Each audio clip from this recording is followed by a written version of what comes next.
우리에게 주신 하나님의 말씀은 요한일서 3장 13절로 24절의 말씀입니다. 요한일서 3장 13절에서 24절의 말씀입니다. 하나님의 말씀을 경청하십시오. 형제들아, 세상이 너를 미워하여도 이상히 여기지 말라. 우리는 형제를 사랑함으로 사망에서 옮겨 생명으로 들어간 줄을 알거니와 사랑하지 아니하는 자는 사망에 머물러 있느니라. 그 형제를 미워하는 자마다 살인하는 자니 살인하는 자마다 영생이 그 속에 거하지 아니하는 것을 너희가 아는 바라. 그가 우리를 위하여 목숨을 버리셨으니 우리가 이로써 사랑을 알고 우리도 형제들을 위하여 목숨을 버리는 것이 마땅하니라. 누가 이 세상의 재물을 가지고 형제의 궁핍함을 보고도 도와줄 마음을 닫으면 하나님의 사랑이 어찌 그 속에 거하겠느냐. 자녀들아, 우리가 말과 혀로만 사랑하지 말고 행함과 진실함으로 하자. 이로써 우리가 진리에 속한 줄을 알고 또 우리 마음을 주 앞에서 굳세게 하리니 이는 우리 마음이 혹 우리를 책망할 일이 있어도 하나님은 우리 마음보다 크시고 모든 것을 아시기 때문이라. 사랑하는 자들아, 만일 우리 마음이 우리를 책망할 것이 없으면 하나님 앞에서 담대함을 얻고 무엇이든지 구하는 바를 그에게서 받나니 이는 우리가 그의 계명을 지키고 그 앞에서 기뻐하시는 것을 행함이라. 그의 계명은 이것이니 곧 그 아들 예수 그리스도의 이름을 믿고 그가 우리에게 주신 계명대로 서로 사랑할 것이니라. 그의 계명을 지키는 자는 주 안에 거하고 주는 그의 안에 거하시나니 우리에게 주신 성령으로 말미암아 그가 우리 안에 거하시는 줄을 우리가 아느니라. 이것은 하나님의 말씀입니다. 네, 감사합니다. 네, 화평교구 오늘 특송해 주셨습니다. 저기 계신 분들과 인사하겠습니다. 청년의 신앙으로 거듭나는 교회가 됩시다. 네, 오늘이 이제 5째 날인데요. 아마 오늘이 제일 피곤한 날일 겁니다. 아마 또 어제 밤에 다니엘 선교학교가 밤 11시에 출발했기 때문에 여기 오신 분들은 밤 11시 넘어서 교회에서 되게 가신 분들도 있고, 네, 저도 그렇고, 네, 그래서 오늘이 좀 더 피곤한 날인데 이제 내일 하루 남았습니다. 끝까지 우리가 함께 새해를 생각하면서 어떻게 우리가 마음을 다질 것인가 이런 것들을 정리하는 시간이 되면 좋겠습니다. 자, 오늘은 이제 5번째 날이고요. 행함과 진실함으로 사랑하자라는 제목으로 하나님 말씀을 나누겠습니다. 이제 우리는 2020년이라고 하는 그러니까 앞에 있는 숫자가 바뀐 거죠. 2010 몇 년 이렇게 하는 2010년대를 지나서 2020년대로 들어오는 삶을 살고 있습니다. 얼마 전에 2010년대를 대표하는 하나의 숫자가 발표되었죠. 그 숫자는 840만이라고 하는 숫자입니다. 이 숫자가 2010년대를 대표하는 숫자입니다. 이런 발표가 하나 있었습니다. 840만, 이것이 의미하는 뜻이 무엇일까? 네, 그것은 지구의 허파라고 불리는 남미에 있는 아마존의 열대우림이 파괴된 공간입니다. 개발을 위해서 벌목을 하게 된 숲의 규모가 얼마냐? 그것을 이야기하는 게 840만이라는 숫자입니다. 보통 그것을 이야기할 때 축구장 크기를 가지고 이야기하는데 축구장 크기에 얼마만큼한 양이 없어졌냐면 축구장이 840만 개 없어졌다, 이렇게 말하는 겁니다. 자, 이게 1분마다 축구장 3개 이상의 숲이 사라졌다, 이렇게 얘기하는데 총 얼마가 없어졌냐면 우리나라 영토의 약 60% 정도 되는 어마어마한 양의 숲이 사라졌다, 그것을 이야기하는 겁니다. 단순 계산으로 해도 약 30조 정도가 회복을 위해서 필요하다, 이렇게 얘기합니다. 사실 그것을 우리가 아마존에 있는 숲이 없어진 것이 우리와 무슨 관계일까라고 생각할 수 있지만, 여러분 이번 주 날씨가 좀 어떠셨나요? 엄청 따뜻했죠? 이번 주에 제주도에 24도까지 올라갔고요. 광주도 16도까지 올라갔고요. 지금이 1월의 한복판이잖아요. 사실은 제일 추울 때인데, 여러분 광주에 평생 사시니까 이렇게 따뜻한 때가 있으셨나요? 별로 없으셨죠. 이게 이런 환경을 얘기하는 사람들이 이렇게 말합니다. 앞으로 10년 남았습니다. 10년이 지나면 회복이 가능하지 않습니다. 이 말은 지금 어떤 노력을 해도 돌아올 수 있으려면 10년 남았다, 이렇게 이야기를 하고 있을 만큼 굉장히 어려운 그런 시기를 살아가고 있는 것입니다. 저는 우리의 삶에도 잃어가는 것, 상실하게 되는 것들이 있다고 생각합니다. 그게 무엇일까? 아마 오늘날 우리가 잃어가는 것 중에 가장 커다란 것이 사랑이라고 하는 것이 아닌가, 이런 생각을 합니다. 오늘날 한국 교회가 보여주고 있는 모습은 분열, 한국 사회가 보여주고 있는 모습은 혐오, 이런 것들이 점점 많아지면서 우리가 인간이 가져야 할, 그리고 그리스도인이 가져야 할 사랑이라고 하는 것이 점점 사라지는 세상을 살아가는 것이 아닌가 생각합니다. 여러분, 사랑이란 기독교의 본질입니다. 이 본질을 잊어서는 안 된다라고 하는 것을 오늘 본문이 우리에게 소개하고 있습니다. 자, 먼저 13절의 말씀을 좀 함께 읽어보겠습니다. 본문 13절입니다. 자, 시작. 형제들아, 세상이 너희를 미워하여도 이상히 여기지 말라. 아멘. 세상이 우리를 어떻게 생각한다? 미워한다. 왜 그럴까요? 서로의 가치관과 질서가 다르기 때문에 그런 겁니다. 그걸 이상하게 여기지 말라, 이렇게 말합니다. 자, 이걸 썼던 초대교회 당시에 있었던 어려움들은 이런 거였습니다. 사도행전에 보면 아데미 여신을 만들고 있는 이 장인들이 데모를 일으킨 적이 있었습니다. 그들이 바울을 죽이려고 한 이유가 있었습니다. 왜 그럴까요? 그냥 복음을 정했기 때문입니까? 그냥 사랑을 나눴기 때문입니까? 아닙니다. 이유는 내가 복음을 전함으로 아데미 여신상을 만드는 우리의 밥줄이 끊긴다, 이겁니다. 그러니까 그들은 자기가 붙들고 있는 것을 내려놓을 수가 없다라고 하는 것, 이것이 결국은 둘 사이의 충돌을 만들었습니다. 여러분, 예수님 시대에는 어땠습니까? 종교 지도자들은 달랐습니까? 아니요, 똑같습니다. 그들이 왜 예수님을 핍박했습니까? 이유는 기득권, 내가 가지고 있는 걸 내려놓을 수 없다라고 하는 겁니다. 결국 이것이 예수 그리스도를 십자가에 못 박게 한 것입니다. 사람들은 자기의 이익을 내려놓을 수 없습니다. 내가 가지고 움켜진 것을 내려놓을 수 없습니다. 이게 세상의 질서입니다. 근데 기독교인들은요, 늘 무엇을 이야기합니까? 내가 손해봐야 됩니다. 내가 내려놓아야 합니다. 내가 자기를 비워야 하는 것입니다. 이게 복음화라고 하는 질서 아닙니까? 그러니까 두 개가 너무나 다른 겁니다. 그러니까 한쪽이 한쪽을 미워할 수밖에 없는 거죠. 저는 그런데 그리스도인들이 참 힘든 것이 있다고 생각합니다. 세상 사람들은 싫으면 싫다라고 말합니다. 난 당신이 싫어, 나 당신이 미워, 그렇게 이야기합니다. 혹은 관계를 그냥 단절할 수도 있습니다. 근데 여러분, 그리스도인이 그렇게 할 수 있습니까? 없습니까? 여러분, 싫으면 가서 나 너 싫어 그러십니까? 그렇지 않습니다. 왜요? 우리는 본질이 있기 때문입니다. 사랑이라고 하는 본질을 가지고 있기 때문에 그런 겁니다. 우리는 그래서 더 많은 상처를 받는지도 모릅니다. 더 끌어안아야 하고 그것 때문에 눈물을 흘리는 시간들이 더 많은 것 같습니다. 왜요? 우리가 사랑이라는 본질을 가지고 있기 때문에 그런 겁니다. 그럴 때마다 이런 것들을 생각하곤 합니다.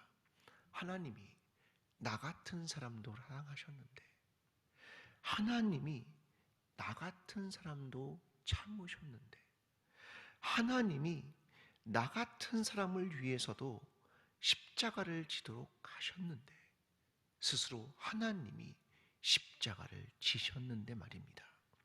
이것이 우리가 사랑을 지켜야 하는 그 내용이 아니겠습니까? 자, 오늘 본문 14절은 그래서 이렇게 말하는 겁니다. 함께 14절을 읽습니다. 자, 시작. 우리는 형제를 사랑함으로 사망에서 옮겨 생명으로 들어간 줄을 알거니와 사랑하지 아니하는 자는 사망에 머물러 있느니라. 아멘. 내가 만약 사랑하지 않는다면 너는 사망에 머물러 있는 것이다. 내가 사망에서 생명으로 들어간 증거가 있다. 그게 뭐냐? 형제를 사랑한다 라고 하는 것이다. 이렇게 말합니다. 저와 여러분이 구원을 받았다고 하는 증거가 무엇이다? 사랑이다. 누구를? 형제를. 이것이 성경의 기록입니다. 근데 만약 그렇지 않으면, 자, 15절은 이어서 말합니다. 함께 15절을 읽습니다. 시작. 그 형제를 미워하는 자마다 살인하는 자니 살인하는 자마다 영생이 그 속에 거하지 아니하는 것을 너희가 아는 바라. 아멘. 자, 여기는 이렇게 말합니다. 형제를 사랑하는 것, 근데 형제를 미워하는 자마다 살인하는 자니, 이렇게 말합니다. 자, 어제 우리는 가인에 대한 이야기를 했습니다.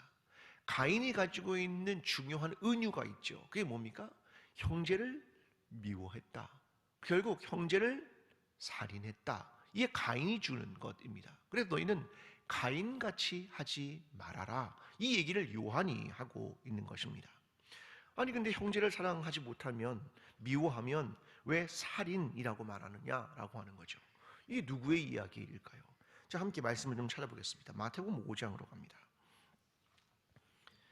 마태복음 5장 21절과 22절 말씀입니다. 마태복음 5장 21절과 22절의 말씀입니다. 자, 제가 21절을, 여러분이 22절을 읽겠습니다. 마태복음 5장 21절, 22절입니다. 옛 사람에게 말한 바 살인하지 말라. 누구든지 살인하면 심판을 받게 되리라 하였다는 것을 너희가 들었으나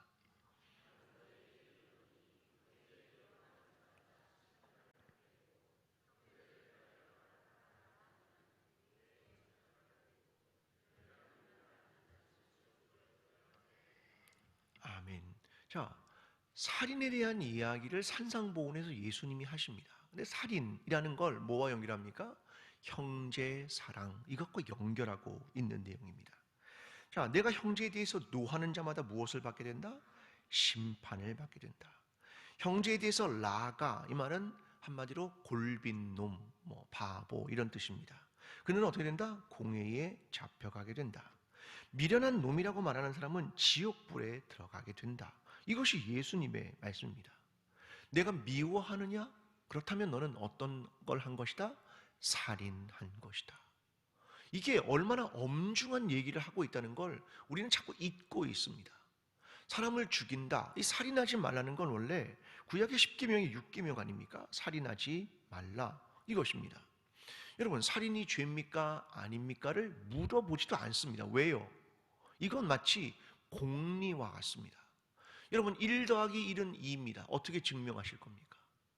이런 건 수학에서 증명하지 않습니다. 왜요? 너무나 당연한 거라서. 이걸 공리라는 말로 쓰지 않습니까? 여러분, 살인이 죄다, 이거 물어보지 않는다는 겁니다. 왜요? 너무나 당연한 얘기이기 때문에 물어보지 않는 겁니다. 근데 이것을 뭐로 비유하느냐? 형제를 사랑한다라고 하는 것으로 비교한다는 겁니다. 사랑한다? 이것은 당연한 것이다. 이거하고 똑같은 말입니다. 이것을 하지 않으면 살인한 것이다 라고 말하는 것하고 똑같은 것입니다. 오늘 저와 여러분은 기독교의 본질이 무엇인 줄 알아야 합니다. 그것은 사랑하는 것, 내 형제를 사랑하는 것, 이것이 우리가 가지고 있는 본질임을 기억하며 형제 자매를 사랑하며 살아가는 저와 여러분의 삶이 되기를 간절히 기도합니다. 자, 그런데 그 사랑이 어떤 것이냐를 구체적으로 설명합니다. 자, 오늘 본문으로 다시 갑니다. 16절 말씀입니다. 함께 읽어보겠습니다. 시작. 그가 우리를 위하여 목숨을 버리셨으니 우리가 이로써 사랑을 알고 우리도 형제를 위하여 목숨을 버리는 것이 마땅하니라. 자, 너무 당연한 것이다. 우리가 형제를 위해 목숨을 버리는 게 마땅한 것이다. 왜? 예수 그리스도가 우리를 위해 죽으셨으니까. 십자가에서 대신 죽으셨으니까. 우리를 형제라 부르시는 분이기 때문에 그렇다라고 합니다. 그러면서 예를 하나 듭니다. 17절 말씀입니다. 함께 읽습니다. 시작. 누가 이 세상의 재물을 가지고 형제의 궁핍함을 보고도 도와줄 마음을 닫으면 하나님의 사랑이 어찌 그 속에 거하겠느냐. 아멘. 자, 내가 재물을 가지고 있다. 그런데 옆에 형제가 있는데 궁핍하다. 그런데 도와줄 마음이 있느냐 없느냐. 내 마음을 닫는다면 너는 하나님의 사랑이 내 속에 있는 것이냐? 이것을 설명하는 겁니다. 아주 구체적인 예를 드는 겁니다. 자, 이것은 행위의 문제입니다. 여러분, 옆에 어려운 사람이 있으면 주머니에 손이 가십니까? 안 가십니까? 바깥 주머니로 갑니까? 안 주머니로 갑니까? 네? 어떻게 우리가 있다. 그런데 이게 주머니가 움직이지 않으면 너 사랑이 없는 거야 라는 구체적인 행위에 대한 이야기를 하고 있는 겁니다. 이런 믿음이란 열매로 나타나는 걸 알지 않습니까? 이게 열매를 지금 이야기하는 겁니다. 행위란 열매다. 내가 사랑하고 있다. 마음으로만 표현해야지. 그거하고 똑같은 얘기를 하고 있습니다. 여러분, 요한이 쓴 책이 있는 또 한 권이 있는데 요한계시록입니다.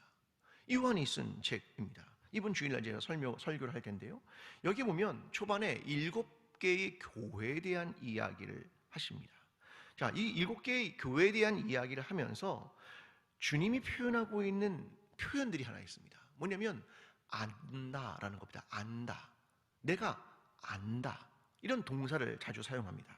자, 함께 좀 볼까요? 요한계시록 2장입니다. 요한계시록 2장 2절과 3절 말씀인데요.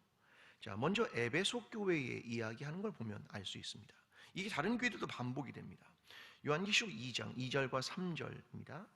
자, 함께 2절과 3절을 함께 읽습니다. 시작. 내가 내 행위와 수고와 내 인내를 알고 또 악한 자들을 용납하지 아니한 것과 자칭 사도라 하되 아닌 자들을 시험하여 그의 거짓된 것을 내가 드러낸 것과 또 내가 참고 내 이름을 위하여 견디고 게으르지 아니한 것을 아노라. 아멘. 자, 이 말은 뭐냐면 예수님이 안다. 내가 너 알고 있다. 근데 무엇을 안다는 겁니까? 내 행위와 내 수고와 내 인내를 내가 안다. 예수님이 내가 너의 믿음을 안다. 뭐 이렇게 얘기하지 않고 내 행위를 안다. 이렇게 말씀하신단 말입니다. 이게 뭐냐면 내 열매를 보고 너를 안다. 이걸 얘기하고 있는 겁니다. 주님이 우리를 알아보시는 건 너의 믿음을 어떻게, 너의 구체화된 신앙, 너의 행위, 이걸 통해 내가 너를 안다는 겁니다. 그래서 요한이 말하고 있는 게 이겁니다. 내가 믿음이 있느냐? 내가 주님을 사랑하느냐? 그렇다면 내 형제를 위한 구체적인 행위가 무엇이냐? 이것을 물어보고 있는 것입니다. 그래서 18절에 말하는 겁니다. 자녀들아, 우리가 말과 혀로만 사랑하지 말고 행함과 진실함으로 하자. 이렇게 말하는 겁니다. 야, 말하고 혀 말고 행함과 진실함으로. 아마 여기서 이게 제일 고민되는 사람이 저인 것 같습니다. 오늘도 제일 말을 많이 하는 사람 누굽니까? 저죠. 저는 고민이 깊습니다. 네. 제가 이번 주에 세봤습니다. 제가 이번 주에 설교를 매일 들으시잖아요. 설교를 몇 개쯤 준비할 것 같습니까? 이번 주에. 제가 세봤습니다. 너무 많다. 11개입니다. 11개. 이해가 되십니까? 한 주일날 담임 목사 설교가 11개를 제가 쓰고 있습니다. 이번 주에만. 네. 그러니까 매일 어디 있겠습니까? 책상에. 도대체 행위를 할 시간이 없습니다. 계속 앉아 있으니까. 네? 여러분, 과연 사랑이 무엇일까에 대한 고민이 저에게 있는 겁니다. 그래서 여러분 생각해 보십시오. 우리는 구체적인 행동이 무엇일까? 이걸 고민해야 되는데 이거의 한계를 가지고 있다면 참 어려운 것이라고 생각합니다. 여러분, 행하는 건 참 어려운 것 같습니다. 예를 들어보면 지구의 환경을 살린다. 이게 무엇일까? 아마존에 있으니까 저기 아마존이 불태우면 안 되는 그런 게 아닙니다. 오늘 나는 어떤 행동을 하느냐 이거죠. 내가 불편해지지 않으면 안 되는 겁니다. 이건 내가 불편해지는 거죠. 그래서 한 기독교 단체가 내건 구호가 이겁니다. 자발적 불편 운동. 내가 조금 불편해야 된다는 겁니다. 일회용품 쓰면 편하죠. 텀블러 들고 다니면 불편하죠. 근데 그 불편을 해야 된다는 겁니다. 그래야 환경을 구할 수 있다라고 하는 걸 제안하는 겁니다. 여러분, 우리는요, 사랑하려면 결국은 손해를 봐야 되는 겁니다. 사랑을 하려면 더 희생을 해야 되는 거고요. 사랑을 하려면 좀 더 불편해야 되는 겁니다. 사랑을 하려면 어쨌든지 상처를 가져야 되는 겁니다. 이거 스티그마라고 하는 상처, 이걸 받아야 되는 겁니다. 이게 불편해지는 겁니다. 그래야 사랑할 수 있는 거죠. 어떻게 사랑하면서 편할 수가 있고요, 사랑하면서 매일같이 꿀만 떨어질 수 있습니까? 아닙니다. 사랑은 그러한 길을 가야 하는 겁니다. 그게 우리의 행위다라고 얘기합니다.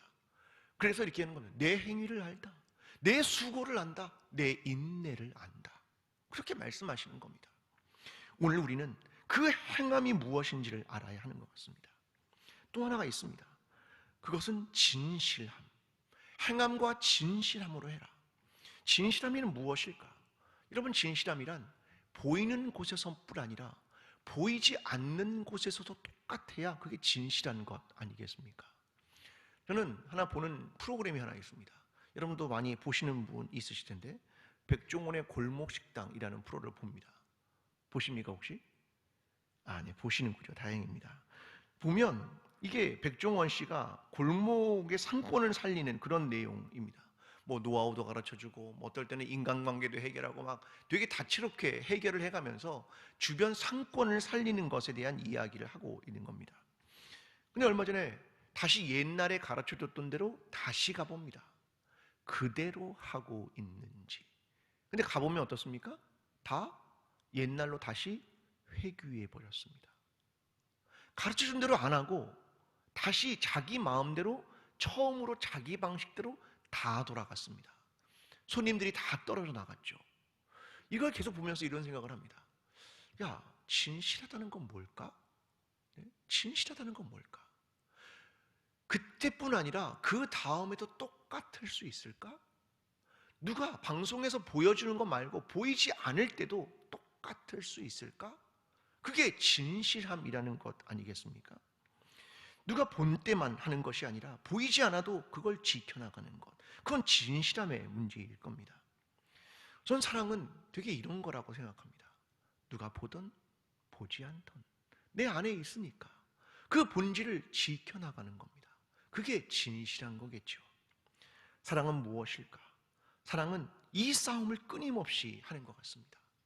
나는 과연 그 사랑을 행함과 진실함으로 하고 있는가? 그 질문 아니겠습니까?